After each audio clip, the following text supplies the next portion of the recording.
this statement. And then he said, this is captured in the audio. Do you agree to the fact that these statements attributed to you are captured in the audio, which was played to your hearing, Commissioner? And this was your answer. Yes, I made it. Mr. Chair, the question was, did you hear that this statement was in the audio? I said, yes, I heard it. No. I made it is different from I heard it. I didn't listen to the question. Counsel, I heard it is different from I made it. That means if you say you made it, that means you made a statement. Yeah, I didn't say. You didn't say that. No. I remember saying. Okay.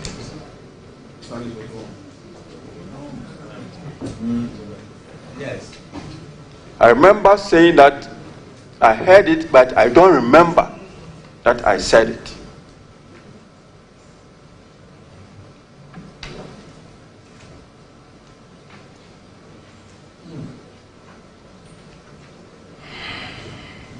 Commissioner,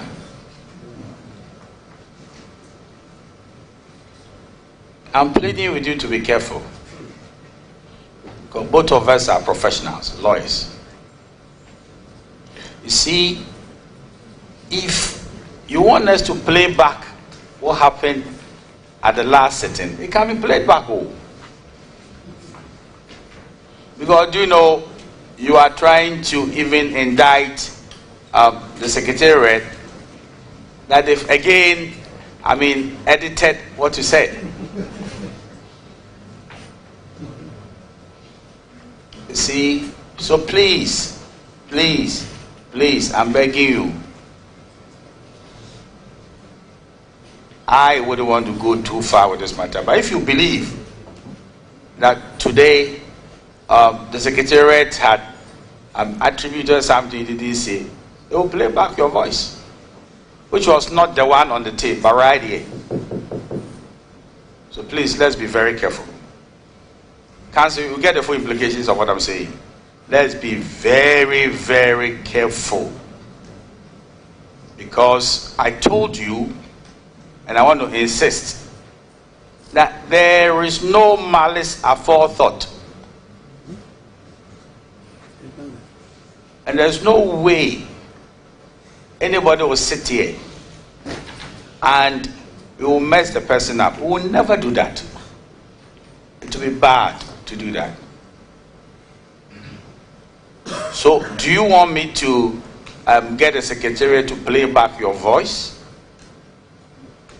Commissioner, if you want it, we need to play back your voice, because you are trying to challenge the integrity of what the Parliament is recording, the proceedings. Yes, Thank you, Mr. Chairman. I am not in any way challenging what they have put down. He asked me, do you remember saying this? And I'm saying that I don't remember saying that. And this is what I remember saying. No. You see, Commissioner, only yesterday, what he was trying to draw your attention to was what transpired yesterday before this committee. You see, so the testimony is what culminated in the proceedings. So he's reading back the proceedings to you. Like somebody saying that the judge did not record the proceedings well, So this is what it is. So please, it's not about the tape issues. It's about yesterday's proceedings. Yeah. So, Chairman, if that was what I said yesterday, Yes. then maybe I didn't say what was in my mind, because what I'm saying today is what I intend saying, that I don't remember saying that. See, so if I said that yesterday, yes, you want to change it? Yes, Mr. Chairman. But that's what I asked you. That was my initial question when we came over here. I said to you that, is there anything you said previously and on reflection you want to change? And you said no. You remember I said that? Yeah, that was my initial thing. You see, Commissioner, you need to maybe pipe down, you see, because these matters should be very fresh in your memory. Just yesterday.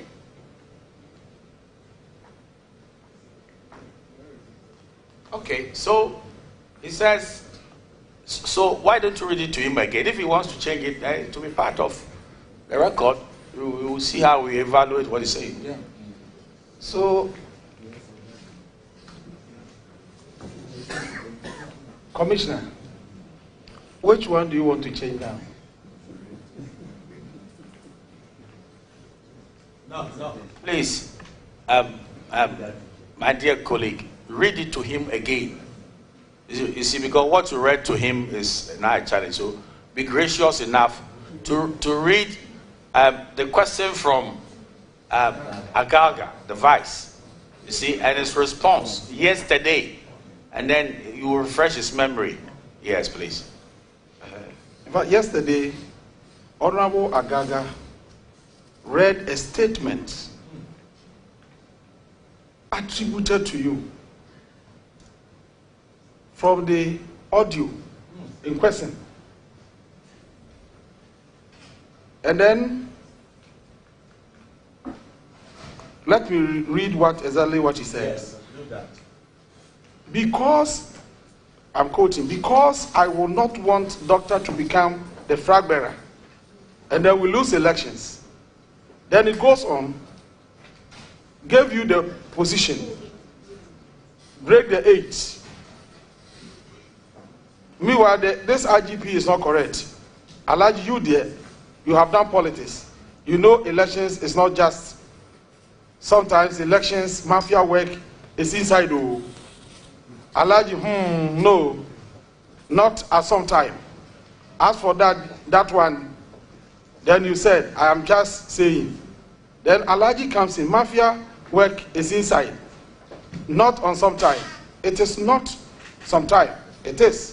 Then you said, yes, and this man sitting up there will not help our party to do anything. And the question was, this is captured. This is what Honorable Agaga asked you yesterday. This is captured in the audio. Do you agree to the fact that these statements attributed to you are captured in the audio which was played to your hearing, Commissioner? And then you answered, yes, I made it. And so I wanted you to reconcile your answer to this question yesterday with the answer you are giving today. Honorable Chair, Mr. Agaga yesterday, out of this portion, did not ask just one question. He asked a question as to the mafia work, and I agree that yes, I said it. And I explained that when we come to mafia work, I was talking about if proper security is not provided at your stronghold, the opposition can come and cause a mess and people will not come to vote and you're likely to lose the election. But when he went to where it is written that I said, doctor, and he said, which doctor was you referring to? I said, I don't remember saying that.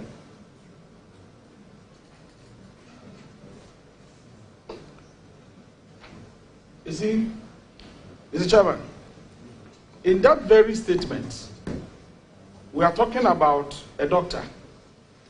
And then you also said that this IGP is not correct.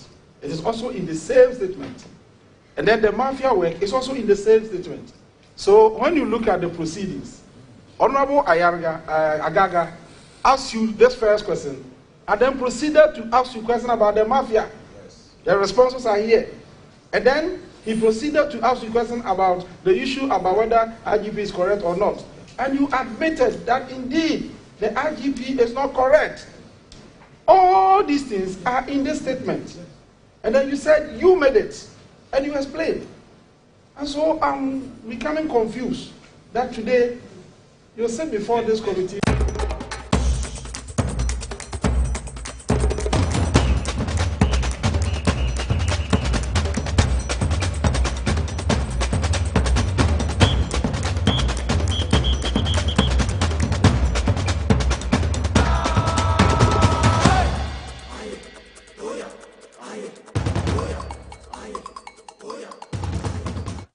Live on TV as well as it. Also power 97.9 FM Monday the 4th of September 2023 in the year of our Lord. Inside politics, you may be and yede ebrao ene enyumre all the 16 regions across the country and Sempankuto and yede ebrao over the weekend. Sadese Ugwa Cape Coast afasha kesi ekoso no ehon sem ewo ha yede ebrao sanso and a minority omokopie mo ewo court enyina fa injunction police for edekoto womo nyame yadomo china na ka demonstration omo eba abaye no omo ede demonstration no akoshe next week the 12th of September 2023 nsembem ena ebobo eba efa committee a kwa setena Parliamentary Committee omo said ebeya IGP leak audio no omo betumi atena so no mahwe ewo no ehon so ensem ho a yede ebe over the weekend Excellency John Dramani Mahama so ekasaye na ni nyina dwumadi ana ekoso ewo endis amanyukumu lawyers omaka omo ho aboma omo edi dwumadi omo to omo safre Excellency John Dramani Mahama ya ono ekotumi ekokasa wase no nsamben eno kafa the judiciary no ho we nyina so ensem a yabo abo no atase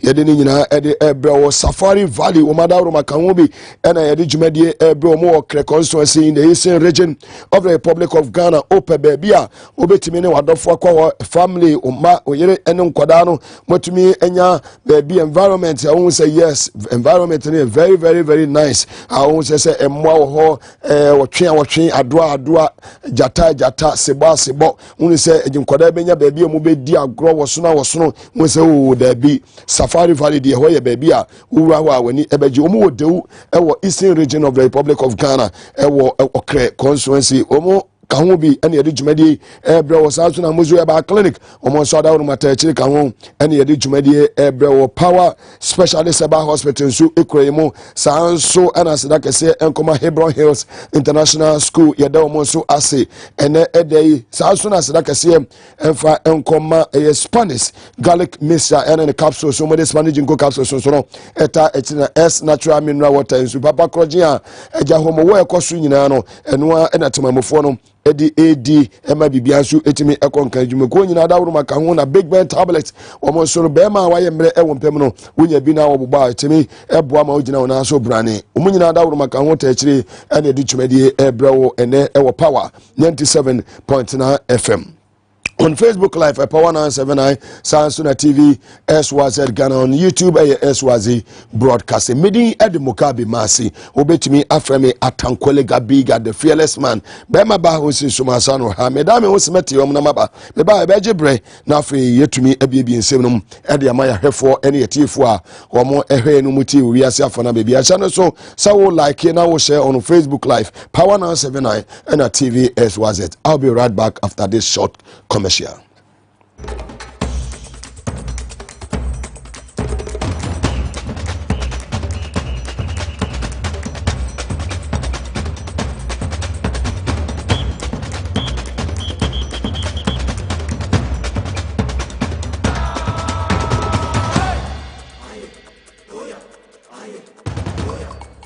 On TV as well as also on Power 97.9 from the hottest and the biggest conversation in Ghana inside politics here and then Monday the 4th of September 2023 in the year of our Lord. Atankwele Gabiga Mugabe Maase say temo power to the people and then mincheska and then mincheska and then minche laza minche kudi and then misumiko holidays me name angels no equal holidays meche sika yise free ochine ko ɛna me angels ne sɛ ma me cheska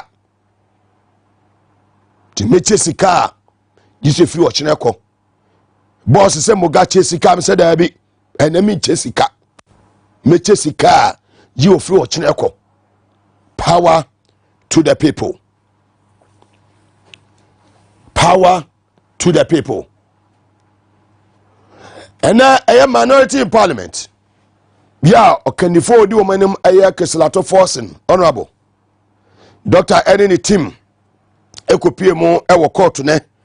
No mu kopie mu ewo court ni nyina ye injunction a post for ede akwakoto tabo kase omo de akoto nyame ya adoma ko kira ye che omo ba beye ni nyina efa Bank of Ghana governor efa ne se Addison one ne deputies and the directors sa omo fa omo adwuma ento na eno na post for ye say route a omo edema omo se omo emfaso no enye sa route no na minority 4% omo faso the post for no edit tabon ekoto eye sa demonstration ebaso yi enei omo kopie mu ewo pa eye court na omo kopie mu ewo court no eye honorable member of parliament here Ujinemo de Matema Mofomo Boko Central in the Upper East region of the Republic of Ghana. Your friend Honorable Mahama Ayaraga.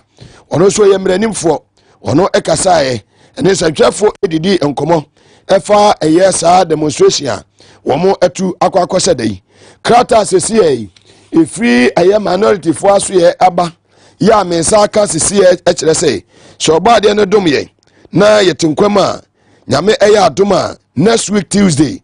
12 September 2023 and as a demonstration wamode ebe hihye so ni nyina bi efa 250 million US dollars edan new office omuso mu esie ene sika bi o ma print bebre without seeking a parliamentary approval ni nyina ade a etia ye mra no 1992 constitution no eno enama minority for asori a omo kire se omo be ye kire na o ma tetesu e de akire abanfun we said the Bayer, governor of the Bank of Ghana, if one Addison, one in the deputies in it, directors in Yano, or Muninano, Obejo Majumato, near far for no more to me, I'm managing the affairs of a Bank of Ghana.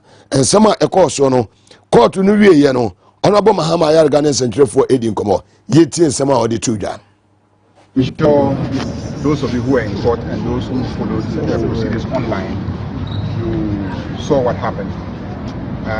Energy, who led our team, raised very serious legal issues. The police have been doing the wrong thing for a very long time. It is only today that Energy drew the attention of the court to the fact that the police have been doing the wrong thing in terms of the mechanisms that they have always tried to use to stop demonstrators from carrying out their demonstrations. And as you saw, arguments were made for and against our position. The judge asked us to see him in camera. When we went in, he said that the legal issues that were raised by our side were very serious legal issues. They've never really been canvassed before in the court before. And we had referred to several authorities. And he, as a judge, feels that he needs to take a more serious look at the arguments that were made in court today. And given the fact that we just raised those legal issues, he needs a little time to give a ruling, a reasoned ruling, a written reasoned ruling on the matter. So he pleaded with us to give him time. We haggled over the time, and finally we agreed on Friday. So he says that we should hold on so that on Friday he will give a ruling on the legal issues that we ourselves have raised in court regarding the competence of the police to come via the mechanisms and the route that they have come to court. So as law-abiding citizens, we don't want to sidestep the courts because we will need them to protect us also one day. So the courts have not stopped us from demonstrating, and the courts have not changed the route of the demonstration. And we have no intention to change the route of the demonstration. Indeed, the arguments on the route hasn't even happened yet in court. It is just our pointing out that the police is incompetent in the way that they have come to court. So we are pleading with our supporters and those who have prepared themselves for this march to remain prepared, because this march will happen. It will happen on the same route. It is only the date that will change after the court has given a ruling. So on Friday, we will be back here in court. We will listen to the ruling of the court on the preliminary matter. We will go into the substantive matter of whether or not the Bank of Ghana premise is a security zone, whether or not, you know, the routes that we have chosen cannot be used by us, and then whether or not we are the ones causing the coup in this country. All those arguments we heard on Friday after the ruling on the preliminary matters and the decision taken by the court, and then we will announce the specific date of the demonstration. What they have done is just to postpone their problems. They have just postponed their problems. As for the problem of we demonstrating and demonstrating their inefficiency, incapacity, how they have destroyed the Central Bank of Ghana and the financial system of the country, we will demonstrate, and we will demonstrate on that route that we have announced to the public. And so we want to urge you to remain prepared for our demonstration. That was Member of Parliament for Boko Central in the Upper East region of the Republic of Ghana, live on TVS, was it? And also on Power 97.9 FM. Now, if you more and a public forum can say a course so our UPSA auditorium. 99 a year Bank of Ghana and Sen Seminar home, and no Emma, the editor in chief of the Inside newspaper, a year Inuya Penin Kwasi Pratt Jr. on also Mugabe Maase or the name some Etuja Bank of Ghana, some for Kase Omoye independent and not accountable. And some are Kwasi Pratt ni bufu ya ode tuja ewo forum nase no yentiebi. Now, what is happening? There are some things that I can never understand. Maybe the academics and lawyers and so on can understand. We elect a government. The leader of that government then decides to appoint somebody to go to the Bank of Ghana to serve the interests of the people of Ghana. And all of a sudden we are told that those who were elected and mandated by the people of Ghana cannot tell the governor what to do. What nonsense is that? And we have allowed this to persist. And we defend it. And we justify it. We elected a president. We will elect another president very soon. We will keep electing presidents. Those presidents cannot be subordinate to any of the appointees. And we must make that point quite clear. This nonsense, absolute nonsense, of the independence of the Bank of Ghana and its governor and so on must be thrown into the waste paper basket. And whatever we do, it is the will of the people which must matter. In whatever we do, it is that taxi driver, that nika operator, that chopper operator, it is their will, their interest, which must move us forward, and not the interest of some God-forsaken academics whose only boast is that they went to Harvard and they have doctorates in economics and so on. Nonsense.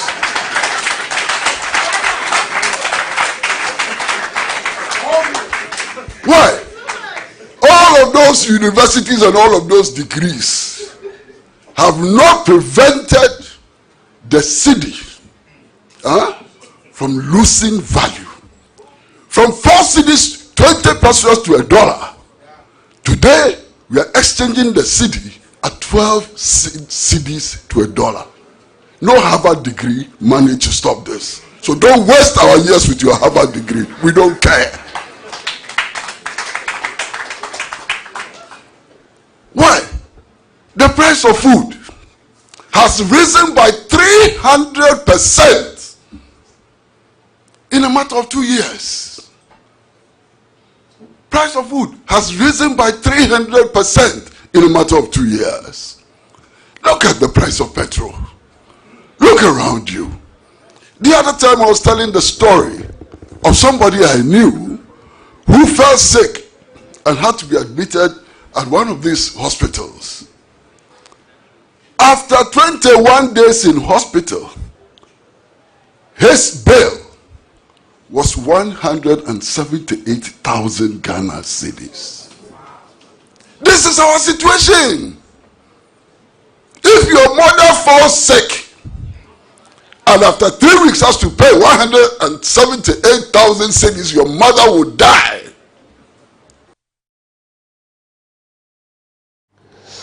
That was the editor-in-chief of the Inside Newspaper, Kwesi Pra Jr. live on TV as was it. And also on Power 97.9 FM, the hottest and the biggest conversation in Ghana. Over the weekend, His Excellency John Dramani Mahama, incoming president of the Republic of Ghana, and also at the NCB Etubia NDC Lawyers Conference here, Etumi Echo so via Zoom, and I just say, Omone, His Excellency John Dramani Mahama, Etumi Etui and Komo. Now, His Excellency John Dramani Mahama, the Atubia say, where about judges were appointed to our various courts now. I dare say about being under the Fourth Republic here. Or more ISID and another they were packing court to ye papa with them for or more a card. Some of them are card bearing members. Now I know and His Excellency John Dramani Mahama edited to just say these lawyers no so kuku down for no or more prepare or my dream say or no ebe man penina or no so more bomb homodia or two more court various court no better marriage or the ebe kwa said ebe ya omujumedi no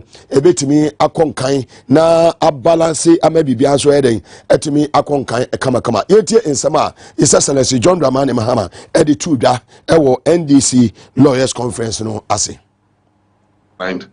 judges because this government has carried out a deliberate policy of putting their people on the bench. It's more than 80 towards 100 and counting. He's packed the courts, and we know that they've packed the courts because they want to avoid accountability after they have left office.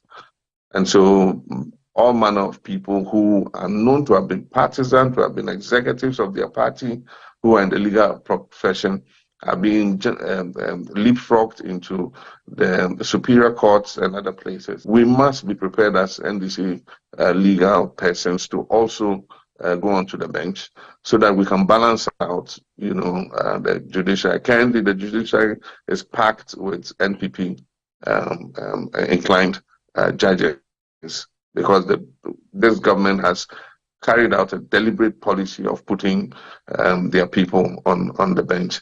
And so I encourage some of you to look at careers on the bench so that we can balance out what the current situation is. That was the former president of the Republic of Ghana, His Excellency John Dramani Mahama, live on TV as well as also on Power 97.9 FM. And now, Chimu, Enyano, the HAN say, and 24 or 2 was added from our parliamentary committee that was set up by the Speaker of Parliament, Right Honorable Aban Babin. Now, 24 or 2 was from COP Alex Mesa and the Tumiko D. Kai, a copy of our committee in Enema, or spending 2 days our committee in Enema, and actually 10 of Superintendent Asari and Kaneno Achimota Masame commander no Saye East Legon commander Nana Onosuku PM Eho na Besia Bon Compoko Yachi na Equity and Sama Equoso na Watch Mono and Sama Equoso Eho Honorable Eric Poku etumi ebisa COP Alex Mensa and Sembe Baby Ewo Committee no Yeti and Sama COP Alex Mensa Anuya Odema Honorable Eric Opoku. COP, I've received a copy of the transcript that you went through and have made some markings. I'm taking you to page 4. Page 4. Page 4, Speaker 2. Because I wouldn't want doctor to become the flag bearer. And then you have put some question marks there, and it appears you've written something that cannot be read. Can you read what you have written there for us? What I've written there is that I don't remember saying that, Mr. Chairman. You don't remember saying that? Saying that, yes. You recall that yesterday, this same portion was read to you by Honorable Agaga. And this is Parliament House. Everything you say here is recorded. And if you want us to give you the scripts, it can be done within a twinkling of an eye. As you speak, I have a copy of whatever transpired yesterday, and every member here has a copy. This was the question that was posed to you yesterday, and this is the answer you gave. I just want to remind you, so that you can reconcile your position on this yesterday with what you're saying today. Honorable Agaga asked the question. I said, let me take you back to the substantive issue. You see, captured in the audio, these are some of your own statements. You said, because I would not want doctor to become the flag bearer, but he referred to the statement. And then he said, this is captured in the audio. Do you agree to the fact that these statements attributed to you are captured in the audio, which was played to your hearing commissioner? And this was your answer. Yes, I made it. Mr. Chair, the question was, did you hear that this statement was in the audio? I said, yes, I heard it. No. I made it a statement from I heard it. And if you listen to the question. Counsel, I heard it is different from I made it. That means if you say you made it, that means you made a statement. I didn't say. You didn't say that. No. I remember saying. Okay.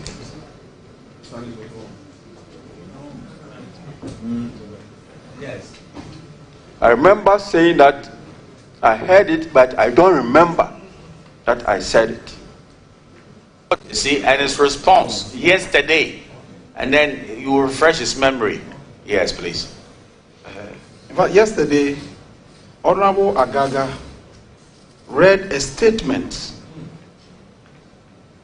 attributed to you from the audio in question.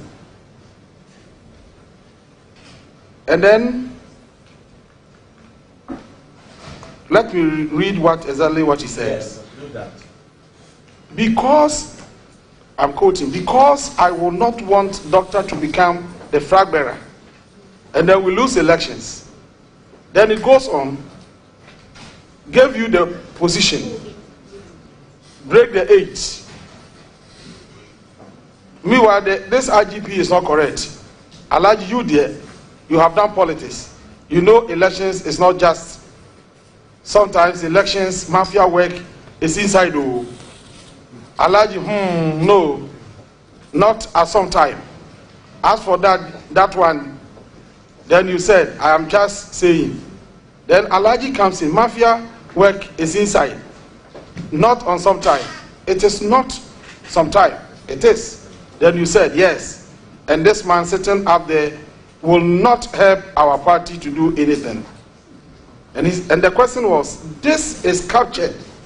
This is what Honorable Agaga asked you yesterday. This is captured in the audio. Do you agree to the fact that these statements attributed to you are captured in the audio, which was played to your hearing commissioner? And then you answered, yes, I made it. And so I wanted you to reconcile your answer to this question yesterday with the answer you are giving today. Honorable Chair, Mr. Agaga yesterday, out of this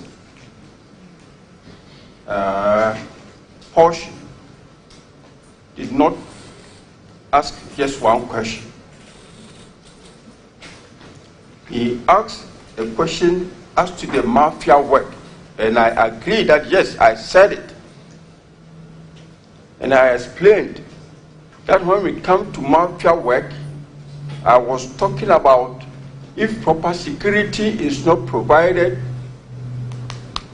at your stronghold, the opposition can come and cause a mess and people will not come to vote and you are likely to lose the election. But when he went to where it is written that I said doctor, and he said, which doctor was you referring to? I said, I don't remember saying that.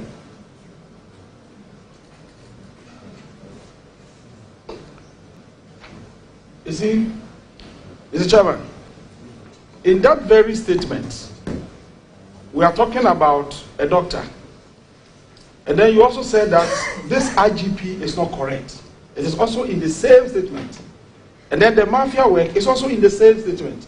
So when you look at the proceedings, Honorable Agaga asked you this first question and then proceeded to ask you a question about the mafia. Yes. The responses are here. And then he proceeded to ask you a question about the issue about whether IGP is correct or not. And you admitted that indeed the IGP is not correct. All these things are in this statement. And then you said you made it. And you explained. And so I'm becoming confused that today you sit before this committee to deny knowledge of this statement. That's my worry. Mr. Chair, yes, sir. The only part of the statement that I did not accept is about a doctor. Okay. Okay. So you don't accept the doctor? Yes, Mr. Chair. That you didn't say doctor. Is that the case? Because the whole statement is being attributed to you. And so are you saying to the committee that you did not mention doctor there? I said I don't remember saying that to Bukri now. Okay. Okay.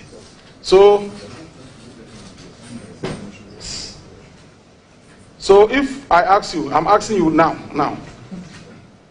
This statement is on the audio and it's being attributed to you that you have made this statement because I wouldn't want doctor to become the flag bearer and then we lose the elections. Gave you the position, you have the document, break the age. Meanwhile, this IGP is not correct. Alaji, you there, you have done politics. You know elections is not just, sometimes elections, mafia work is inside. Did you make this statement? Mr. Chair, some portions of the statement I did not, some I made. The statement, can you repeat it, please? Say some portions of the statement, I don't remember making it, but some portions. Which are those portions? Those you don't remember? I don't remember mentioning the name of, because I wouldn't want doctor to become a flag bearer and we lose elections. I don't remember making that statement. But for the rest of it, you made it. Why? Live on TV as well. Ofu we na kebe pa IGP edin. We konkonte we. We ofu we ena so ko be pa IGP edi. No abaye mafia edi break 8. Nyame na etua woka no. Live on TV as well as it. No so power 97.9 FM. Electoral Commission for Edi Ababe to Ibia se Yankopon eya adoma omo eba ba exercise bi na nyame ya adoma e benade di animu yi 12 September ekosi 2nd October 2023 limited registration ebekoso sanso na 3rd October ekosi 9th October replacement of lost voters ID card at a cost of 10 Ghana cedis sanso na 3rd October ekosi 9th October no obesan aye transfer of vote inti adehye monhye no so said ebeya o card no voters ID card no wayira na obekọ no akwaje foforo wetu 10 Ghana cedis sanso na limited registration so no eno so ebetimi akoso mu amonya 18 ene mu a emre etwa mu 2020 montimi amamudin enwura abato eye nkrata no no mobetimi akwatwere mudin yada ho aba semeti yo mo ye ba yede de aka nyina abesan ato am so hye no so se ene eye ejuada September abosomene de toso na yo mfimpimi no ne aduonom yensemo onimman for Bernard Mona or former national chairman of the PNC sanso na ono abo ashama ono so former MP for Buem constituency in the Hotel region perifomi enu ne enu besim konya na yetumi edi enkomo aseda kase koma Safari Valley o madaro maka ho bi ne edi dwumade ebro amozu eba clinic nso ye de omo ase power specialist eba hospital Spanish garlic medicine and capsules Big Ben tablet Hebron Hills International School NS natural mineral water eden wa basisi ya ebesim konya na ya den semi nyina to aso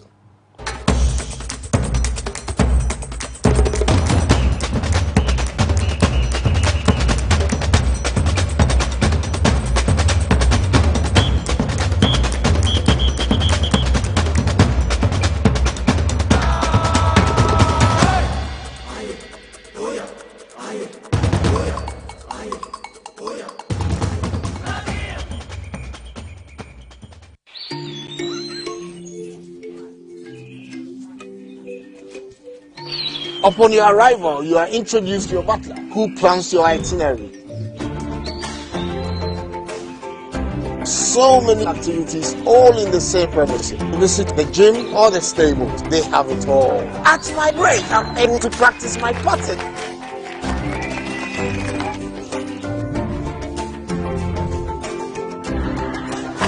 They used only electric vehicles here. This creates a serene environment. I'm told it's over 1,000 acres. My cabin here sits on 2 acres with a large terrace space overlooking my private swimming pool. Now this is royalty. They have their own farms, thousands of fruit trees. I can also have my lunch here at the waterfall. Quite a beautiful place you have yourself.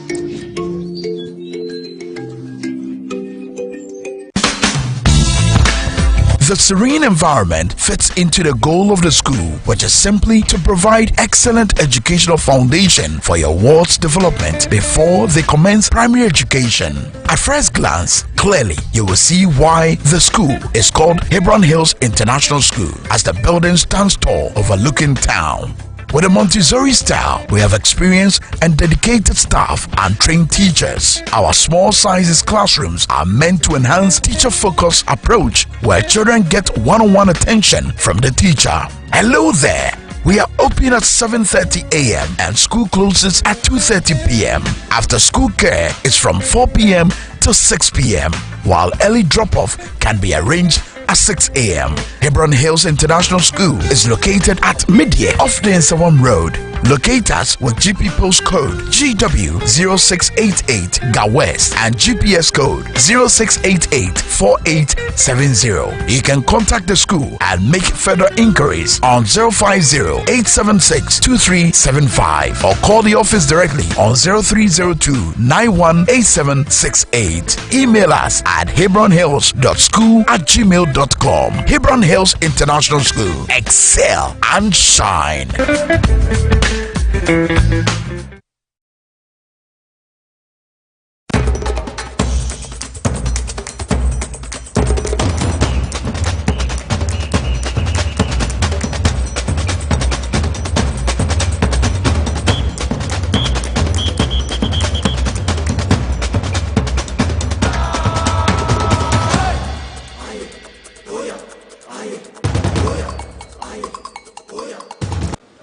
Statistics have been thrown at us.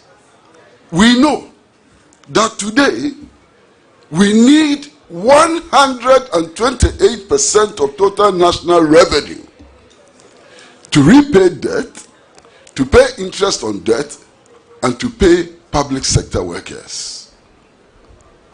What else paints the picture of the situation in which we find ourselves today? We are dead broke. When we repay debts, when we service debts and pay public sector workers, we cannot buy a bottle of water. That is the state of the Ghanaian economy. But you know, friends, all of us have been here. All of us have heard the different arguments and so on. The Electoral Commission messes up. If you complain, they come and say, we are independent. Bank of Ghana messes up. When you complain, their refrain is that we are independent. All of these constitutional bodies, when they mess up, their excuse is that they are independent. Independent of what and from what? That's the question we should be asking. Is there a constitutional body that can act against the interests of the people of Ghana? Certainly no. There shouldn't be any constitutional body that is above the people of Ghana. So all of these institutions, Bank of Ghana, Electoral Commission, NCCE, and so on, are subject to the will of the Ghanaian people, and their independence does not matter. Their independence does not give them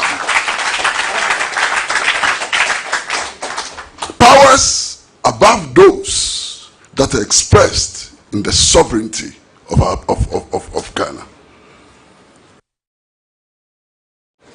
Today, a ball of kenke is 5 cedis. Fish no come yet. And I have a friend who eats 6. I am not joking and I'm not exaggerating. When he has to eat gakeke, 6 balls. Bernard says he also eats 6. But, dear friends, this guy, 6 balls in the morning. He has clocked 30 cedis already. Let's say the wife is a moderate eater, the wife will eat 1. 35. Live on TVS was it, and also on Power 97.9 FM, the hottest and the biggest conversation in Ghana. Inside politics, here day to Abubuano, and Monday, the 4th of September 2023. Honorable Ashama Tanasi, former member of Parliament for Boom constituency in the Oti region. Honorable, Mwakwaba. Yeah, Moga. Why they not do? Just said the Uchena fair, and our churches is fair. But that is why I can't. Yaminado. Which I said, John Mahama. Oba. Banswe, Ebeye Jumanesiano. Papa. Banswa, what's the judges? So by a pointy be na balance it. Ne Quanswa. Ne topic of the day. Me dance. Fantastic. Me just say busan for hoye. Obia hoye. Boom for so hoye. Obia hoye. Just kan. Next week we go many Kofi Adam say your program be invite him. Okay. They say yanko kasa kire the grassroots no. $10 match ho. O she. Alaja Fabricio ho. She come in so. Yeah. Ukrumo ede o. Ah we dey. Uba forest no mu dey bibia e kama. Is a very mo kwan na enye. Ye kwan na enye o. Mo kuro ni dey kama.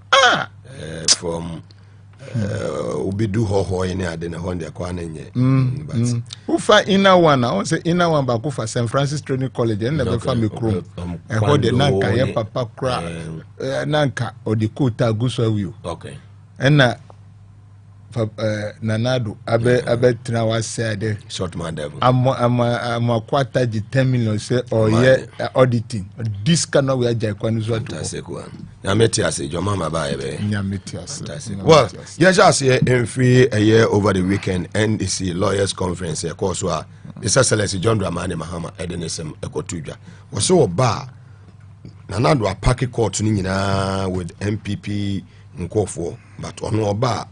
Omo only good omo NDC you know oba appoint omo said be a balance e wo a judiciary no esemo kan yi e bi se ne nsem no de enu anu no afi na jomama e kan nsem Ghana fo pe na first ni de o slow ba se de obom e jana ba bi o bokọ no ama amanfo anya gidie eden e wu ni mu sikimpin fo no ya anom fo no say dangerous over ne saying honorable Ashama. Yo Muga answer na meka sa no me chia ehwefo ne tiefo ene ye papa John Dramani Mahama bebe obia national chairman John Sasedun Ketia secretary obia any our 2020 vice presidential candidate Prof Michel Bia onusu enam boy mapa ogwa ho no central imagine say program on moye no the US ambassador was there diplomats but there wasn't a single police officer not the regional commander nor his deputy obi a post ni ba kokura nyeden anko a year program na say man provide security big festival like Odra ya yedi no, this is a big news because Enka ambassadors prisons for and fire service. Omune provide security. Internal security, fire service in the prisons. Hey. This is serious. When COP Mensati Hoka say thank you. IGP Dampari NDC. So no. And you say Professor Jinana Opoku Ajima ho ne de enka se you improve our security US ambassador you improve our security Omako. And this is serious. Missy Busumuncha Mako no Monsanko, Omako Dada, because any fantastic. Yo, opening Midawa say, Udi Kanka say, Afina Ghana for Binmokase say, ye papa John Dramani Mahamano or Kasa.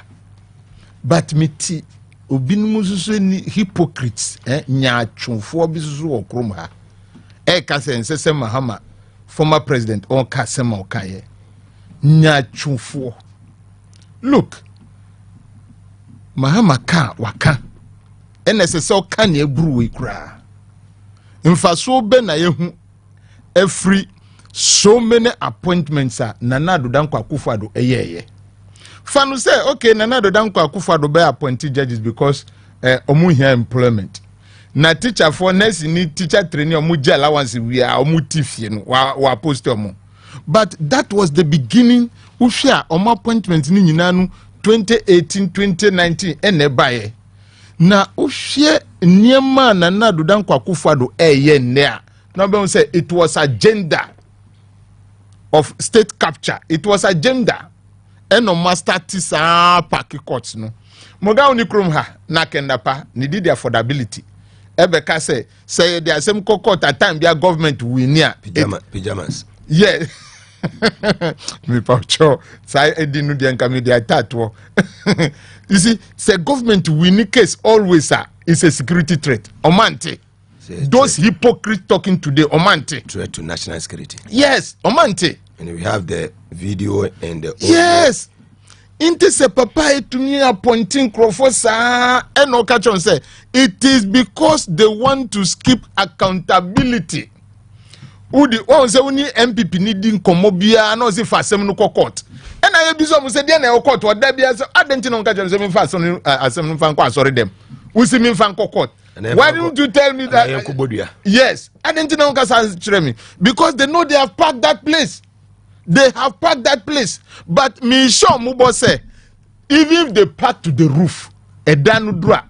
Omambenyu ku 4 time no one see the fast track high court. Enye na nado na attorney general. Enye mu na appoint Alfred Justice Alfred the late no say omunko dili quality greens. They should not worry at all. The accountability must come. And as the former president said, no, NDC for lawyer for prepare yourself. Na say president anya posa onya appointment na do nebe appointment atu hama no ndazomba adala wudu ne edojita makro ne misi na do nebe appointment atu hama mahama say omra mekozu lawyer chumbari mama omo na mo yere ye be appointing more and so more hokra they have to work. We have very good lawyers. Yes, and mo be ye juma today with all due respect to the judiciary, they have stood so low. Because how can we have a court ukwa 90 70 yankan okrumha one of mukase mahama unanimous FC for no one of mukase mahama wanka assembly yenu. They are hypocrites. What did they say that time? What did they say that time? And no go nanado to me ba to me catch obi say mini wun to me nyejuma. Listen to this. Onu mom to me catch obi say oninu to me nyejuma. Now appointing nipa no to hwa. Nipa mbe kwa frustrate na musi yenja omu. We can get a look court me constituency crisis say you court nkiti. Now muka just Supreme Court judge no to me ko di assembly village. Obi to me ko di assembly village. You take your own salary so that the person who the offer say ye juma wa kra no na wa ye wa kra say you transfer nipa rural area say na na go correct me ka say kwesi moto ama na obekoje. Yes, so look at this identity no kasa asem and you look at it say former president said these people want to escape accountability and that is very true because when you look at these two scenarios say number one to me eji amanfo sika wo krom ha edi amanfo adwuma gu amanfo wu na ye wo mampanyi wo krom ha ye wo mampanyi wo krom ha o emfa ne ho ye wo judges wo krom ha. Now just oppose that to Jachi Kwesi asem no mu ka kire no say obi a citizenship ntino omo say ombra court every day uji we tuma eyeye enye yeda because emra kra ye chro no one say uko kasema mo say oh they are what legal luminaries and authorities yeah omuta use those words. Hey, Mugabe Maminka chose ekuafo fishermen any farmers omo no natural constitution we. Time I natural constitution your friend people for Kromamba. They didn't go. Those who are lawyers and they are benefiting today, they've run away. Omusi enyo munse swoni ekuafoni apupufontinu, they will not go. They didn't go. They should come and tell me those of them who went for the preparation of this 1992 constitution. They didn't go. So everybody matters in this country. And we must do it as such. In there, ya party court kranu, in there na judiciary kranu, obuobia nim. So what Mahama said, it is true and we must go by it. I expect him to say more, not because I am an NDC person, but nde baby I am ranu MPP for yes, even if you are appointed easy. Then a council of state to cry yes to Mugabe. Oh, some say boni biani. Now then say Mahama Susu prepare ni lawyers to move say mo amuko court mu denu say no prepare to go to bench. Boni be na waye. Yes you say obetumi am say don't get alcohol. Yeah, obetumi akọ. Say council of state then enya. That is why you see anything I catch MPP before say adibia omu ye nu denu they are setting a precedent down or China say obi ba be ya. Look, say, yeah, Papa, late Professor Mills time, MPP Fanyano Funu. This time they will not get it that way. They will never get it that way.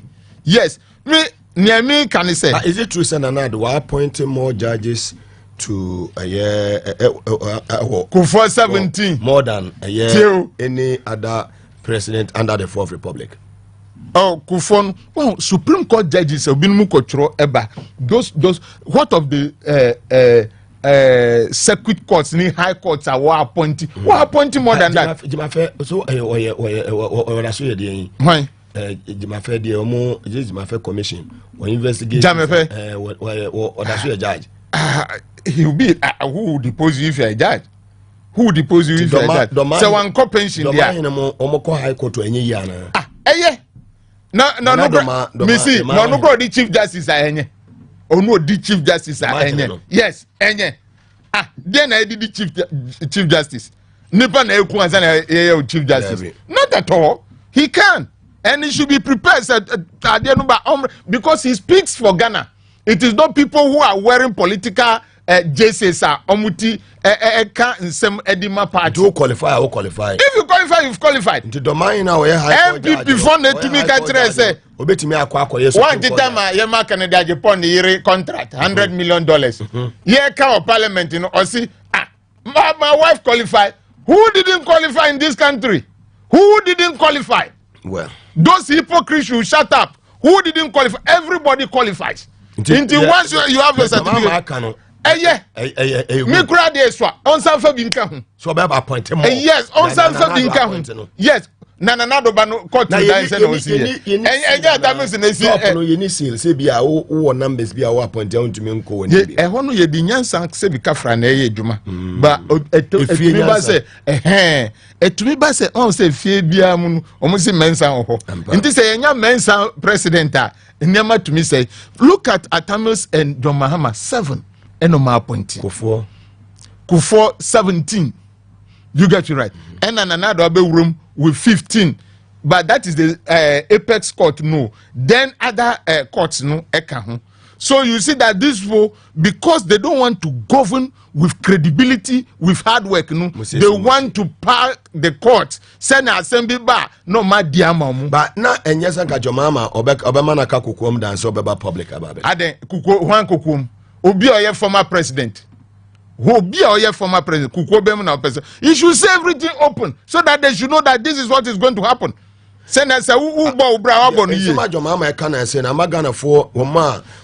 the confidence. Yeah. I mean, I'm out for any GD and Mr. Manford Fremakas, oh, Mampenya Casamanayo Mude, or Mampenida da Casamanayo Mude. Those hypocrites who eat in the Pharaoh's house in the night with the Israelite. Okay, time Israel for Egypt, you know. Israel for omudidi wo Pharaoh fie ananjonu time anyangupo kra se mumayen kono omusimayen tina hokakra because they have been eating there in the night.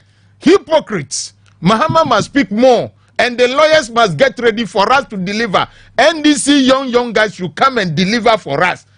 Look at Mahama's 4-year term. Projects are and nama to make us with 100 high court. A Juma Mahama and Nuntina ye Casan. High court no only the air condition to only rights or appointee. Hypocrites are called them again. You appoint and appoint more. Your mama only sees Adino. Missy, project send MPP fire and no more appointing the baby. Bono sit down, we need right to Debbie, because of appointed and no who hypocrite business the MPP.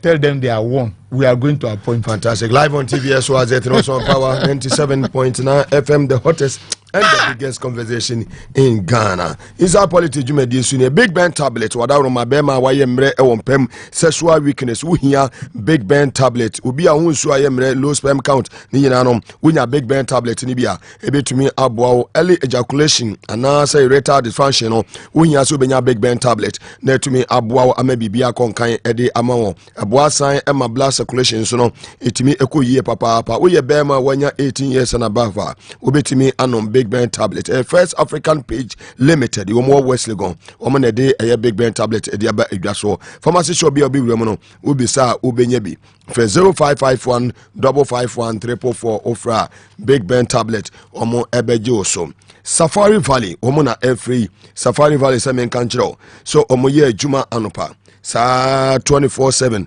nemo no ade se womo our drive away no omo open from 6 a.m. Ekosi 8 p.m. No jata seba osono omo de obeko ba wildlife experience ya obi aja to me say Safari Valley ya omo Okre constituency in the eastern region ya omo dewu omo ebo omo modin ye papa wodu ani echirewa na won say yes say family to na abese woko ana say bibibia no holidays bi na abese oni abusuani nyina ekwa mofra no omudu ho a environment no omoni beji hu ye papa no mu bibia omu ye bia no broni beka se bibia organic aduane ne yede mo wadi hu se etwafrefu ma na yaba be prepare the amount na botumi edi omu hotel so ho a dan wodo bibiri ewom ya je se uye busua family of 6 na mo pese mo kokora mo betumi akọ sa nso na wanya odofo bi na pese woni ne kọ sa environment mo kotena se na mutumi agigimoni a mo betumi akọ eno ane se wo bebuku na oja watumi akọ for 0243 200 282 0243 200 282 ofra omo ebeje so ana 059 6914 390 059 6914 390 ofra Safari Valley ya omo dewu ewo Okre constituency in the eastern region omo ebejo so asala kese koma Spanish garlic mixture and capsules omadaroma obi awoda na ju awuju nso be mpre na yinum so ansa na de achi hypertension ene hawo nso tutoi sasabro no wajonko so aposo eniama heda enkoyi emani pedua na unya so benya Spanish garlic mixture and capsules ni bi na wanom netumi abo yi papa obi okasa na nka efiri num eba obi a gastric ulcer ena etete wo oba konficha no ya se bo dwedwe menses no entimi emmeyi oseba 1 week and 5 days ya eba 1-2 days na to atwa unya se obenya Spanish no ni bianom netumi abo yi papa obi a wadware awie no wadware awie na hosan eye ohene utin ho nyina no unya Spanish no ni binoma ebetumi aboawo ye the Spanish ginkgo capsules nso aba eboa increase blood flow to the brain and as improve memory and mental sharpness pharmacy shop na ebe wo no bowra ho na obenya biato for 0266114311 0266114311 ofra ye bejo so Power Specialist Eba Hospital for free will be a hepatitis B and etete will be a compo and etete oba wako hospital doctor say ibi you would egu fibroid ninyina no odu ani kire Power Specialist Eba Hospital omo ebeboa ama eto etumi ayeden etumi atwa odi no bibiri na aba dwaso a eboa etimamofo no ye the cough care heba mesa ediaba obi a wo bo wakuhu unya cough care heba mesa de bi na no ma ebitumi abo ye papa ye de adua ya ɛyɛ herbal tonic ɛde aba ɛyɛ mogyaduru a wɔnom a ɛboa ɛma nipadua no ɛtumi gyina ne nan so yie papaapa wɔbi a wɔntumi no di wɔnom ato obroni bi ka sɛ loss of appetite wonya adua ya herbal tonic ni bia ɛbɛtumi aboa yie papaapa yɛde adua ya malamis ɛde aba malaria duru a ɛnyɛ nwono wonya bi na sɛ wɔnom a malaria no ɛbɛtu aseɛ ɛde ama wo yɛde gyirikagiri herbal mesa ɛde aba for male vitality mɛma ma yɛ mmerɛ wɔn pɛ mu ntumi mmɔ adwuma no wobɔ adwuma no abɛgye wo 3 points no ama biribiara atumi ayɛ dɛn atumi akɔ bɛma deɛ ɛwɔ sɛ wɔ fire bɛma deɛ ɛwɔ sɛ wɔ fire na biribiara akɔ nkan wɔgye wo 3 points ne fire no bɛyɛ adwuma deɛ a na ɛyɛ gyirikagiri Kevin Asante sɛ wa fire ima afire Emmanuel Kisi sɛ gyirikagiri no Emmanuel Kisi mfa ni agorɔ ne ka mu wɔ kɔ baabi o ne yere ne tɔma no saa nso ɛna Emmanuel Nate wɔno deɛ nansɛn wɔde ayɛ no nsuo koraa wɔnom na no pa awia ne anwummerɛ Emmanuel Nate kwan wɔfa so nom gyirikagiri hɛba mesa nansɛn ano ɔhyɛ ɛwɔ fie ha ne nyinaa no wode w'ani ɛkyerɛ ɛyɛ power specialist ne branches ne nyinaa ɛwɔ Ghana ha wobɛnya nipa no bi wɔ hɔ ayɛ de atɔ no wagye wayaresa nkra ha yɛ wɔ kwa bɛnya ACP kwantembɔn no so power bus stop wɔ hɔ pɛ na wabɛhu yɛn saa so na takrade wɔ Anagye Estate Kasem Road no so yene singa wo shembe ene di hwani mu Kumasi ofe yase Jezbo filling station nche mu hope ewo aputu ja container contempo no so ofre ya power specialist ye bejo so fe 0244544422 0244544422 ofra power specialist eba hospital ye bejo so Amuzu eba clinic ena efre ewie Amuzu sebra wayaresa ubinya yare bia ha wo be ma waye mre wo mpam ntumi ento adonko yi sasabro ena ha wo hypertension ena ha wo for wani eche Amuzu eba clinic ni branches awudu ni nyina say etachima say etakrade say sunwane ana say nkra ha achimota Christian village eni poma filling station ena edi hwani mu kaso amanfom ye ho ye ben police station yi pa ashama Lebanon second step one abehu ye branches awudu ehia Kumase ye wo eye tafo nhia so Amuzu Junction be Moru Market eho ena abehu ye odi wani kire Dr. Amuzu the branches ni ba bia obinya wayaresa na bibia nso atimi akonka odi mfidie foforo kwa fra manane aba Amuzu ne djuma no okonenim ye papa nyumako nyina dawuruma S natural mineral water nsu papa krojen ba kope odwa afa hye eno anom didi ye dodoafo edi eye omowo enoa usufo enoa ayikando blo enoa kofi koifo enoa ensu aganafo nyina agya tom ne fo ne S natural mineral water simply natural memfa sika enkoto yare water is life obenum nsu a ewo capacity water pepepe nsu a Stephen Apia former Black Stars and captain ni fie aye homa enoa na tornado wone ne yere ene mofra ni nyina enum olele enumbi Sulemontari numbi players ni nyina Blaster players yi omo eba Ghana enoa yene eye Central African Republic for ebeboyi enoa na players yi omo ba benum two pins papa krojen ba kope say ye word na wo ye engagement na wo ye ana say wo ye gathering bia to South Africa for eye yi bibibia no say ye birthday amanfo aba betrase no ma omo ensu the way say package ensu no simply natural opa dodo network for the Power FM here oba no aba be hwe abrante aye friend say eye woti security wa obi a ginatum say oye champion oba security wa o say wo hwe abrante no wo first get security ho no capacity man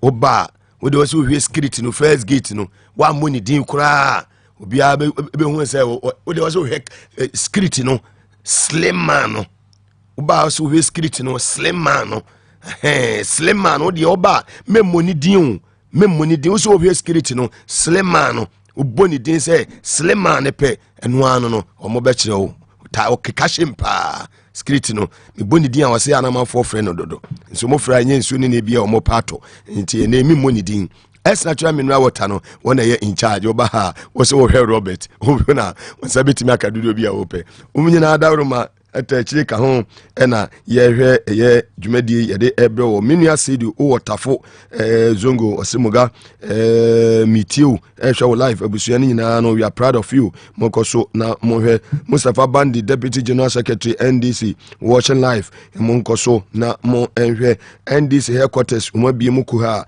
monkoso na mohwe apia sedum so one ne yere ne manyina ata ho apia monkoso na mohwe ni adofo amohe ma Ophelia ni Mrs Norman ma Joanna na oba Audrey monyina monkoso na mohwe Asante Region Executives nyina no mo hwe show no live na bibia akonkan mom sama me na o mensi asafo na osori anu odi atem e wo platforms awodo no on direct satem didi no ko grounds no fa nkoye adwuma dan so obesori a na wodi honorable Samuel Sapon atem National Vice Chairman of our party, who di regional chairman na nakwesi atem, who di obia atem musika tekosempo na wanyano nti umuni pebia wa Asante region. Or be very careful because ye mu bi o ka asem na Mugabe kura frame me mpeke phone enfre da me new number na me new shiada.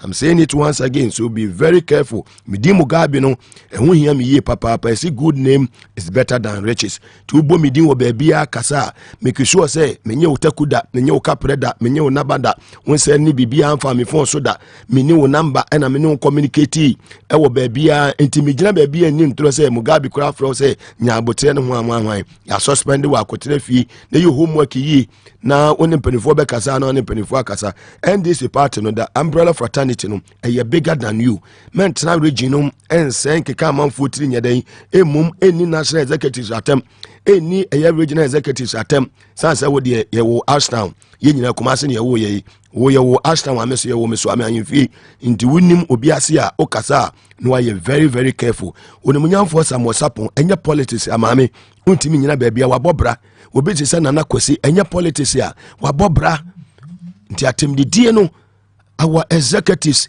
na mo di o matem on various platforms eni ma hia no yen direct sa atemdidie nyina fa koye adwuma na yenye power enu ne hia isemu bebre. Okay, you move on after you other issues no former president Kasembia Esemins Minfantujwa and you say oba beye appointment no keke or see there will be a collaboration and a collaboration with the judiciary nti ontina Jubilee House high appointment no such reforms no or see ehun hia pa e say you would like to boost the investor confidence both foreign and local. Very important. Very, very important. Yeah. Once they acquire DDP ni IMF no, nanado nam pa Germany for ambassador lawyer for Okrom how pa mucho say omunkopa choma na IMF for MI alone. Those are the shame of this country. SSANC Sanyamum, where our ministers appointed only to me aye jumano. That is what I want to put across. Not that it's just coming to appoint people, but that will be a collaboration between the executive and the judiciary. Fantastic. Thank you. Very well. We'll move on to our next topic live on TV as was it, and also on Power 97.9 FM. Akwes minua me just bibia boko ewo media oni abusuani nyina. Moga oni bibi. It is ye nua yare o. Honorable Amadou Sorogo.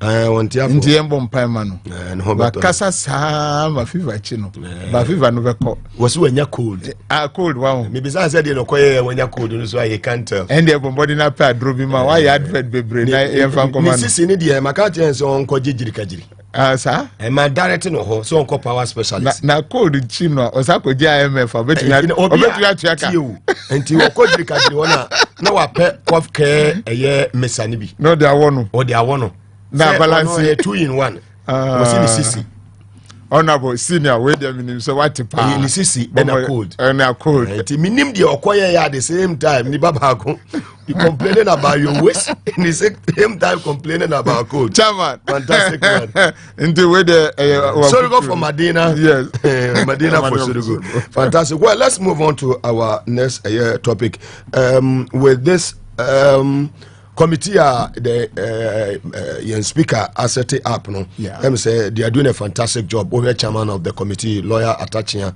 any honorable Erikopoko, honorable James Agalga, any team no Tobu Lanchini, or they've done a fantastic job so far. There now one if we from COP Alice Mensa ekosi eye superintendent Asare ene ono so ne first appearance ya odi kopie mu ewo eye committee ne Moga meet asem we say leak tape ma asem na kodru speaker ho amaneti committee eye me de pa e chese free me nkodabre mu ye ka say nkonkonsa for civil servants mu ha dwini obi tumi kotwa ntrogu su amomayu inde Ghana fo nyina papa yi na betina TV so onu na ye konkonsampanyi o se opa IGP ade ntino okotwa ntrogu obi so asimesi nye djuma no mumfa post no mfa ma no nsem ayeta ka no ti se ebia yesu dan no COP Mensa Alex Dieben Alexandra Mensa no onu na ye konkonsampanya Ghana mra tumi chi no wakokasa ama ya record no edi no akoko maintenance ba muma ye hwe ade bi hwe se COP Mensa se ope IGP and look at in the poster ope IGP ade attach amudi lawyer because because onunu he's a sympathizer to MPP or person the party no emra power enyesa so papa we ye ka say party boys ewo police mu no obeye djuma papa ama Ghana supervisor yes mo hu asema si wa ayawa so west wogon omu ka ho omu nyina ka ho ena ye omu party boys upe IGP adi onyankupo ayinitu IGP no de matise busumi we ya no be pension system via onko if you look at the way he's speaking but we near say it means many people in the police service they don't think Ghana anymore. If it's security asema yekano, why should a former vice presidential candidate Emma Mahama Kobe Bia we could not detail police people to go and guard. Now we say your democracy not even a single person. Why can't we do that? US ambassador. Why can't we do that? Into your Dani police to say a political group. And Nameka said, look, any politician who continue to promise the youth, say, Midubeko police, Midubeko soldier, your thinking is small. You must create jobs. Fantastic. 24 hours job. I must say, Amratebeko factories, Akoye Juma. Yen factory. Yen Juma Papa and Mambrantentinu. Obia na ma politician. Now you are promising the youth police, military. And that is why we are here today. Now say, Dampari onye ni papa tio. Say bulletproof jackets no ne here. Dampari ne beto. Enye government ne be ya location. Edi ama police service ama mato ni amano. So I don't understand him. Onipa hu otan keke. Then you move on trying to tell Nanado this, even though Nanado has the Bugrin Afuka or so the command Nanado. And we thank God this type of things cannot continue. Now, among forces who say, as a parliament, no punish me pamucho parliament and punish it. Parliament on bisa sem they said they should do investigation what really happens and make recommendations. That recommendation omucho report na niama ebebom or the Bema Attorney General na ne obeye no onu ankasa onye because parliament ye juma sa report eda ho no enu na ebebo se ochina ye pese ye mrafoforo bia efan chichiri police edumakuo na. That is how we can refer to say ebia obi police ni penya odin konkonsano ebia ne dan kro tim krano ye mano e dan no biom. So these things help us to make new laws into the future. So I think everybody should allay its mind say ebia parliament because so ye chinu kotum no it will not happen that way. We must have the report and then the Attorney General will advise us. But a year the two gentlemen Omokopimo El Committee in enim. Osha Posa Nyonya Krani COP Mensa Superintendent Mensa Ekoye, they will take any time, the delivery, the BBR. And if you compare him to the senior police officer, COP Alex Mensa, it's like Alex Mensa has to be blues beer. Yeah. Oh yeah, will be one. Wadin konkonsa me ya chi no se e Ghana record video biam inti se no akoya ti se aboa bia ya prano ya prano ntino on also the sa oya as if that is it. But let me tell him, it is a disgrace for you at the tail end of your service. This is what you have done to yourself. Unkoda susu. Na awo susu nu ni nkoda susu anya post ye juma obi numba de omu nye juma ye u ko pension crop percent san ye IGP. These are some of the things are enye u ko fie u ko pension no fibo ati time so ya man one day kura ya man one day okoye it's far better better kofi bo ati de so nyo no nkasa na ebo ni wontonto sasa omo time so ya o man ko na one na qualified to be lobby. Look at the way you are lobbying. A police officer, look at the way you are lobbying. You are lobbying with lies for you to be made an IGP. To break the 8. Yes, you are lobbying to break the 8. You are lobbying to use Takashi and other things as they have mentioned. Mafia work. For what? What is about mafia work? Was it Dampare correct? Was it Dampare correct? That is what. Yes, because he's a sympathizer of MPP. And you know, he is a sympathizer of MPP. And the party power or yes, but me catch NDC for my NTPA. Aside all that you are saying, MPP for a trick.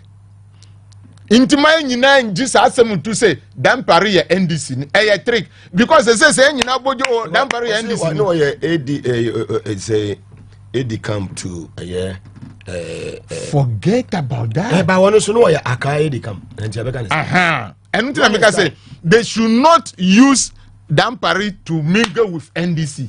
It is a trick because they say no say ya to say oh ampa Dampare nipa no onu ni na do mbesa akoye meeting. And at 2024 election is going to mafia NDC. Let us hold him to his professionalism. But he made a statement say John Mahama and Dampare omo communicating. And I was like wondering Dampare AD come to Atames Spain. Yeah. And Jomama was also working with Atames as the vice. Jomama a former president. Is the former president, and what prevents him from say will be a policeman or beat me up? And then person be say a crime. Say be careful for Jomama no ya bua yen kasan. Ana Dampare ya bua onuni Jomama like they have to force him to bring the conversation between Mahama and Dampare. So the work committee any original we na original no Dampare. No in conversation Dampare ni Mahama nyan onko famra na yentie. What's the intelligence? The intelligence no say maka assembly wati. Say omo kasa. So go and bring it. What's your one? Wenti na me be Daddy Lumba nyom no. Osi phone e ka phone. Ana nyom no wanti. Phone no dey some phone. Or your phone. Those are the things. Phone. One say o kofi ntinu or say bibia o ti say beifo. Beifo we busuemu a. O nso be unu na waku nkoda ni nyina ofie. That is what he's trying to do. Telling us that no o ti say Mahama any Dampare no e kasa. Onim say Dampare any Mahama no they are close. The man don't want to go down alone. He's a devil. He's a devil, but he will not succeed. That is what we must tell him in the face. How many years or the Chabi Penny? We must tell him on the face. Ghana, the Ghana we want to build, not on this premise. We must actually lead people so that they will feel that yes, we are leading them. We are leading them. Otiho for the number of years. What is his record? If you want to lobby to become an IGP, you must bring the record of your performance. And because Uncle Fambra, the series of records are war. Yes. Uncle Fambra na Ghana for assessing, na do assessing, no man no IGP. Don't go and tell somebody that Dampare nyane jumanti yen famau. But is it wrong to say Obe kwa burgi na abu say on lobby mano? Is it wrong? Lobby is not bad. And una mika say on funny record how do you call lobby no? In the years so and so me was 31 years in Minia. Why director in charge of technical pay? And na mika director operations. Makachiro bi ewo in there say sorry da eye Accra ma and just Accra for ni na Christopher. So and a mosque. Because you can be a police officer. Esa say we party na di ubanu. There be a cooperation from Musikoda. One year to bring on fan the report, the records no fambra. We any James a difference room. There be some, you know, the axis of evil. Breaking the eight for breaking the eight for group. No. One said Nanado to be catcher Ghana for say, I'm the first person to admit that the economy has challenges. You get me right? But Osako catcher MPP for say, I'll hand over power to MPP person. Then he tells James, I say, don't allow the people to do what? To vote at the polling station. So you look at that connection. Wow, Jemensa Eka and yes, but when you look at their actions and acts, you realize they want voter suppression. Mani padodon chroding. No more voter ID card because 2024 no year baby tuaba. Fantastic. Live on TV as was it. And also on Power 97.9 FM. Rice Farmer baby will be our baby. Yes. In Chakesi enko enfa ema sanso ena aye mo amohwe ewo swame aye Miller NDC National Portal also here live ewo swame magazine Maase Ziku swame magazine also here live ya chacha munyina se mo so mo hwe no obi kire se we no eye enibre Enibre dampare Mark obi a we lawyer yes I chartered accountant do kofi kura se wo mmere o Mesi kona kofia ni masusu omanya MPP for ni nyina sympathizer otuaba ne vote different from a card bearer ebi so no say UP ebusu mu no free and no but say no say o sympathizer of MPP no only card and me bisa say otuaba sympathizer for vote different ana ye nka sympathizer for aban there.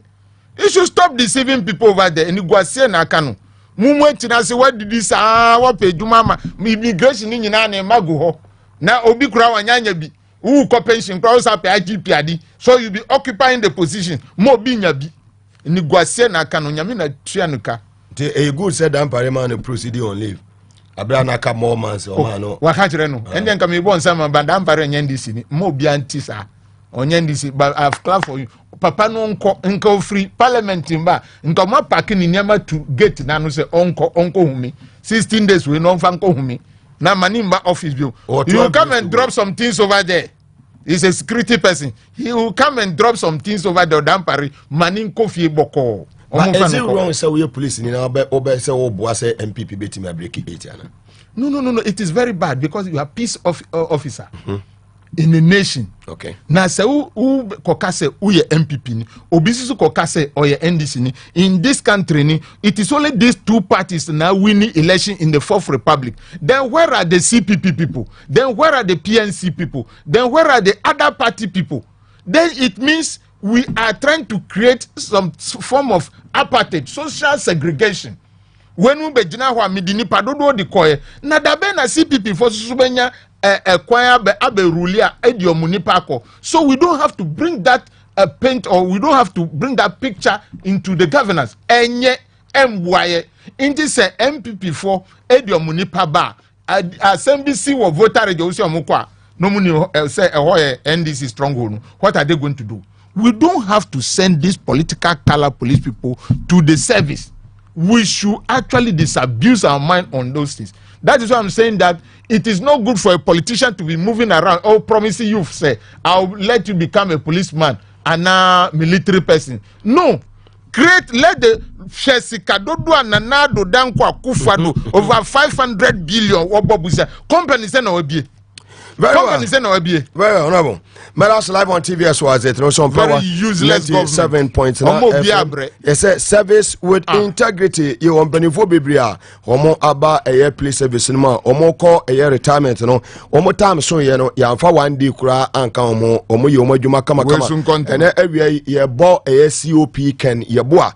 Waba so baby a wo bia ewia ncha kese enkoma o call retirement unte ne ho asem bia sanso ena a COP Kofi Boache retired mo nyina no magimudin service with integrity no mode integrity no mode service na to ho ana mode integrity no aka eye motate ho edikofie baabi am obia mo ne mobusu nyina no ewie ye chiacha mo koso na motie power na TV SYZ na chese de wo eno no ye be move on afi no yahwe other issues a eno so eto so enei na ye de ama yetememfo koso aka kire say Safari Valley wo madawro maka ho ta kire bi ɛne yɛde dwumadie ɛbrɛ wa muzo ɛba clinic saa nso ɛna power specialist ɛba hospital ɔmo nso ɛka ho Spanish garlic mixture ne capsules ɔmo de Spanish ginkgo capsules nso ɛtɛ akyire ɛboa yɛ na Big Ben tablet S natural mineral water ɛna ɛyɛ Hebron Hills International School wɔ se excel and shine umada roma ka ho bi na eboa eye dwumadie no well and minority in parliament umoko piemu ewo court na umoko piemu ewo court no demonstration na umo eba be yetia governor of the Bank of Ghana Addison ene eye ni team no sabi umo de akwa kwahye next week Tuesday eye on the 12th of September 2023 na ensemo akọ so court no yebetie ni nyina no bibia boko ede well yebepɛ sɛ yebetie yenua ɛyɛ honorable Ayarga semeti wo mo na yasan aba na yede yenkomo twetwe no ɛsan ɛde ato so na yahwɛ nsɛm awodo no sɛnea ezitie ti ha TV SYZ and power 97.9 FM yebɛda ho semeti wo mo na aba yebɛsan ato aso.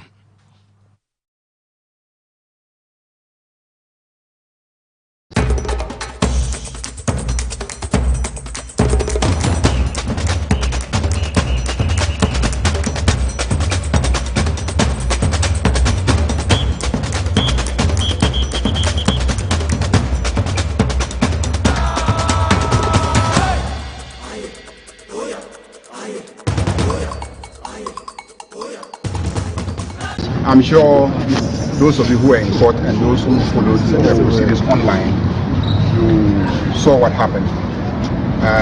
ADG, who led our team, raised very serious legal issues. The police have been doing the wrong thing for a very long time. It is only today that ADG drew the attention of the court to the fact that the police have been doing the wrong thing in terms of the mechanisms that they have always tried to use to stop demonstrators from carrying out their demonstrations.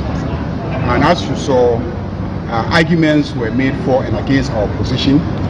The judge asked us to see him in camera. When we went in, he said that the legal issues that were raised by our side were very serious legal issues. They've never really been canvassed before in the court before. And we had referred to several authorities. And he, as a judge, feels that he needs to take a more serious look at the arguments that were made in court today. And given the fact that we just raised those legal issues, he needs a little time to give a ruling, a reasoned ruling, a written reasoned ruling on the matter. So he pleaded with us to give him time. We haggled over the time, and finally we agreed on Friday. So he says that we should hold on so that on Friday he will give a ruling on the legal issues that we ourselves have raised in court regarding the competence of the police to come via the mechanisms and the route that they have come to court. Welcome back live on TV SYZ National Power 97.9 FM. Well, Honorable Sherman, over to you on the minority response. Omode ama eyetima for mine.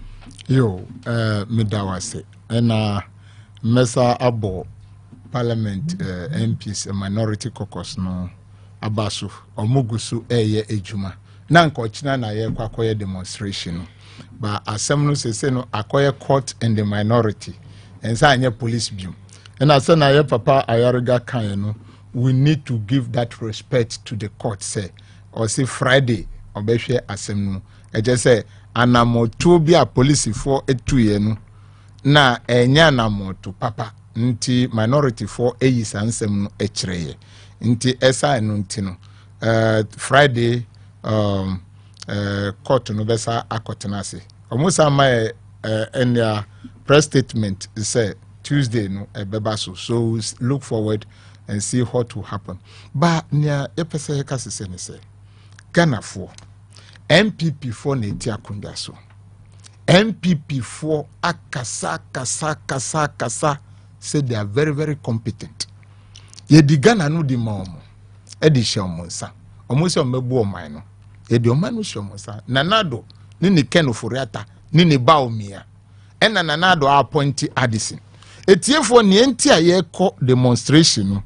minim se matiba muma yen sanka no biom eka abefie nanado ni MPP fo no omudi eka abefie esa sa kanti no World Bank fo no eka se 850,000 Ghanaians no ako onhiam. And so the NSC omudi report ebreya Addison edi report bre Ghana for ni Bank of Ghana report no or say 2021-2022 no Bank of Ghana on ton chine Bank of Ghana on ton show Bank of Ghana OC da ton wa boka 60.8 billion yenko bisa nsembe na esiye eni se kenoforiata aprapra eka busia wabwa onya ntia kanu krano wasa pra kanu edikogu Bank of Ghana ye ko bisa so a omusi COVID DDP ni de by tie for mu fa pen na mu hu ade we ye bisa na nado baumia kenoforiata se COVID time no sika se na ma spend omusi 21 billion Mugabe se wakai 21 billion Ghana cedis. Now say kenoforiata apra 48 billion akogu Bank of Ghana. Where from that change? Where from that change? Ye catch them say kenoforiata wenu atade o say no fita keke. Wadio mane wu. Why is alibo? Wadio mane wu. E wo sikasem. Wa bobusia sa obinu a MPP for musi say because from wonyansa they are competent no. Omu na omu finance minister no okoji short term loans o. Meaning short term commercial loans.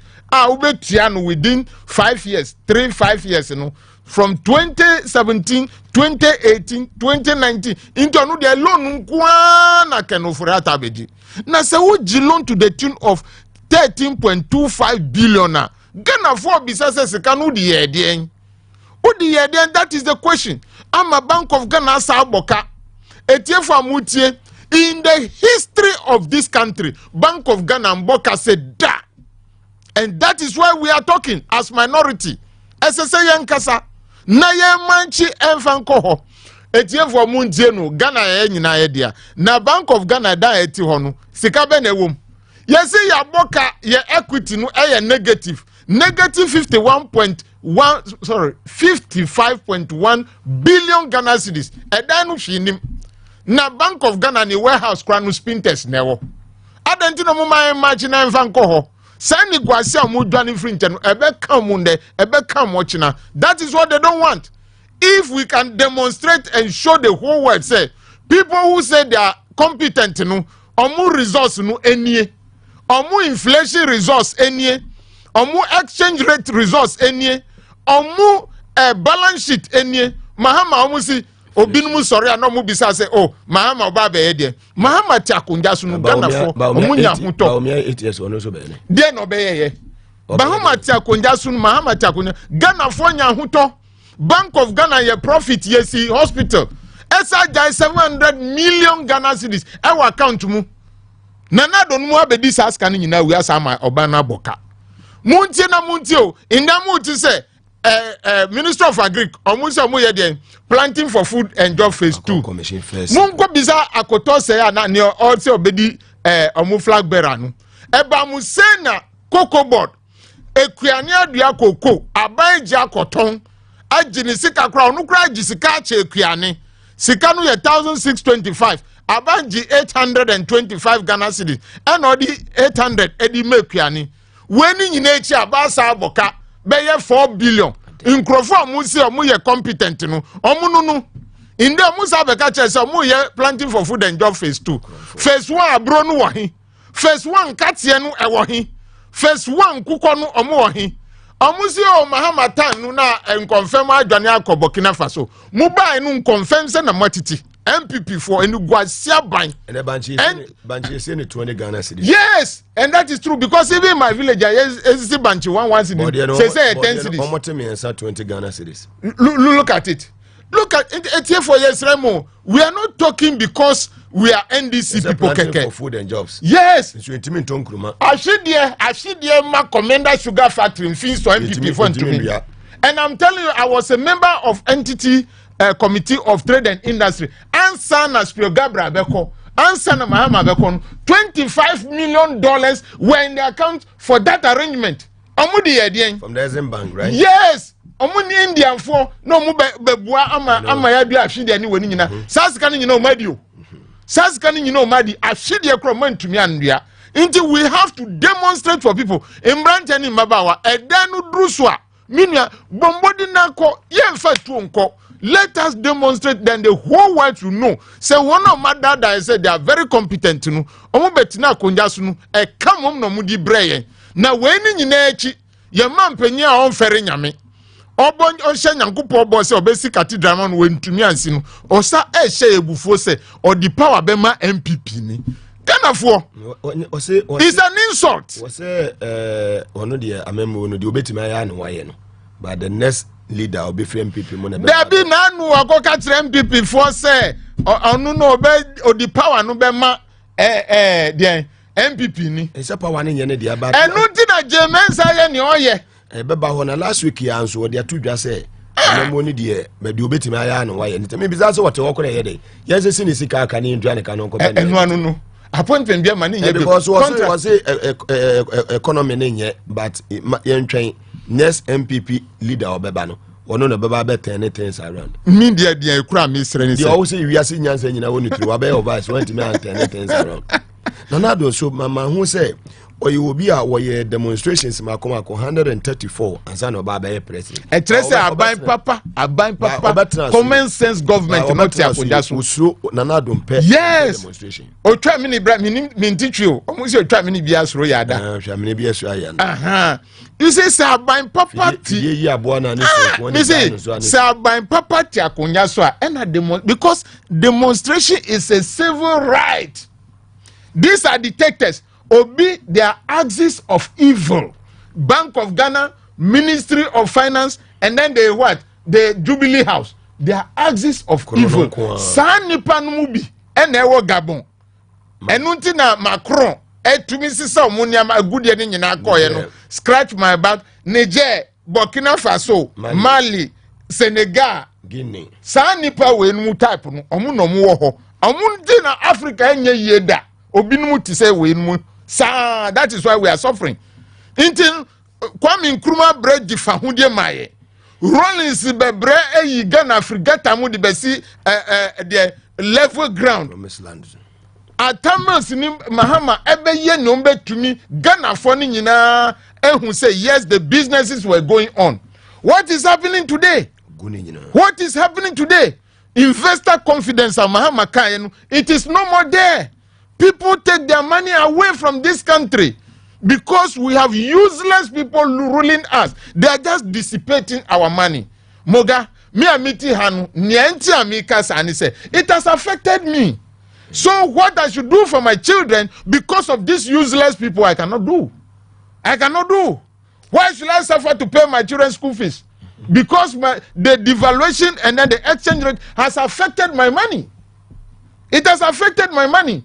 So I look into the face of my children and ask myself, this is what Nanado, the axis of evil, can do for me, for my family. And I know other families are suffering like that. But Nana don't care. He doesn't care that people are suffering today. Mumayanko demonstration, no, very, very shameful government. Recklessness at the highest position. Very well. The blues, yes, they do. Mo tulaku mo amoti o tulaku ashama ene pata mo nyina no ye chamo ene awie the blues and sedu we free kufia busu apenye ho wose yemfa emamo well electoral commission de ensembia ba betudwa omo 3 different exercises omo eba be from the 12th of September to 2nd October 2023 omo be limited registration sanso na 3rd October to 9th October omo be replacement of lost voters ID card at the cost of 10 Ghana cedis. 3rd October, 9th October, nano on a transfer of votes. Honorable Ashama. Yes. Yes. Easy there near OSS immediate one Americasa Achrom, any NDC for any other parties. Because we say 2024 election is going to be communal labor. As I say, be sorry. Inti sa information we ehun hiya pa limited registration 12 September to 2nd October. But near Hadri Ewomunani say, in Shishia, especially so the limited registration, Jemensa Eye. Etie for enye, ahimfo, ebinmu kasa. Mpese minti asofo se, munka tre Jemensa se, obra obo wakonjanu sunu enye. Obra obo nu enye. It is not good enough. Because Omampenya Jatum say, there are financial or economic challenges. And then the EC boss catchre Ghana for say Omu Fruka ti say Honorable Crosby can on the front plains. Ube Fruka sa kotina no insio betena insio su sa asa ko frumoto sa. Who is going to pay for those guarantors? Who is going to pay for them? A wicked government. Very, very wicked government. We are coming in omunti. Nyombe tu omu kan kwa no munim. So they'll be borrowing money and paying themselves. But necessarily Ghana ma, you will not do it. They are framplings. Nanado ni momu. He doesn't know them. They make their own farms. They eat. The only benefit they will get from their government, that they will know that they belong to this country. Voter ID card we kranu. Fako omu police station no munko ni usi debi. Omu fruka no munko. I hope by Tuesday the EC will change its mind, because this is very, very bad. Then we talk about this woman cannot change. Oh, Missy, everything she does is history. Evil plans. No. Yes, everything she does is history, and it is not Jemensa, because time Charlotte say oh bibi obe enye mahama na omodidi na tem. So what about Nanado? What about Nanado? Or yet he said, Onim Kasa, Onyankupo Negu Enimasi, Nanado, may catch say, the records of this country has it that you are the worst president. No, you are the worst president. You couldn't do anything. You talk plenty. In the Ubaenu, even Jemensa, you cannot talk to her to change. And one smaller parties, you know, Tama NDC, Uncle IPAC, you know, and was NDC for Subai Nenye, one Yodi Yamunano. Say you have agreed that by Monday you sit down and see the modalities. By Friday, Jemensa yeah, most smaller parties. 2020, Madada to WhatsApp Bibia, I concur. And Omuye Sanu say one man kwanu. And then we are facing what they are coming. And NDC for this side. The day that he did that to you. So you see, that person cannot change. She has a very bad character of governance. Mesre enu na mekache asofo. We should all take note of these dates. Very important. Very, very. Media mature to go and register. We are going to do what? Create awareness on this. Very important. Obia senanado ana Jemensa kra mwaya. Sorry for it. Me pamucho ma ozemu ye bibia nanado ye bibia na wa frem akoho muni nanado nkasa se nanado antumi amwa mumfa mu asori bas mumma mu asori man musika no munko chro din, because they have been contributing to your church. Civil society organizations, I know you are talking about do more and infosusu kasa ye pamucho, and all the political parties, let us get involved, because ushare anamotua Jemensa and Nanado and Namsesia, they want to suppress voters, not to write their names. They don't want Omumpeni Padodo Sombe Trodi Koma Abatwo Abeba next year. Even though this one will start with the assemblymen. So I am appealing to everybody, members of parliament or political actors, who was cow, unis cow, mubombody, namumpes skase, mudi mu boys, any the youth no. No manya omu voter ID card. Leadership is followership. Now, as a politician, you always need the people who vote for you. We also need to also advise our constituency and then the branch and the regional executives to work hard. Yes, to work hard towards that. WhatsApp ne platforms are very careful. Yeah. And Honorable, and my greetings to this my last person before I come to you, Honorable Opoku, former secretary of NDC Boom constituency. Fantastic. Well, and now the payana me engineers ne technician production team no draw my attention to enema bi a ekoso on Facebook. Obi eyusu medin Friends of Mugabe Maase Power 97.9 FM. Na wohwe ensema ekoso na wodi Excellency John Dramani Mahama to baby no the black rats and so they are to baby. And also you should be investigated for spending our monies on slave queens. Or the ababeto ho. Slave queens now. I'm not on Facebook. Okay. We a year intro. I'm not on Facebook. I'm not on Twitter. I'm not on Instagram. Inti subi kwatena baby no akwakofa Mugabe Maase din na ode ekosai ubi a misremu bebre. Very bad. Munti ye. I'm not on Facebook. I'm not on Instagram and I'm not on Twitter. Iti misremu say mo besha no so papa na mode aye ejuma ede amami.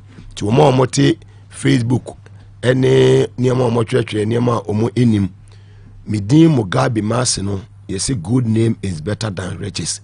The Maase family ye hote ye mpe adie be ye bone e wo ye side ti mo yes adie no on Facebook no dako be ye da bone aye den amamo de me ka kire mo anu no ono abode na odi twato yen so ne me di twato no say ya kan sem ni nyina but on this limited registration misre like we said constituency executives, regional executives, let us be up in doing or work, especially the NDC for mun sorry waka na yen ye juma no one no makano yen chro mudi before that time. And then the Facebook so one of my years the time I was in parliament such things happen, especially on honorable Kujeto Black Choir, and then we have to alert them. So there are people like that, but unim maweninji say amount for air trogu so it say Allah beshra. Fantastic.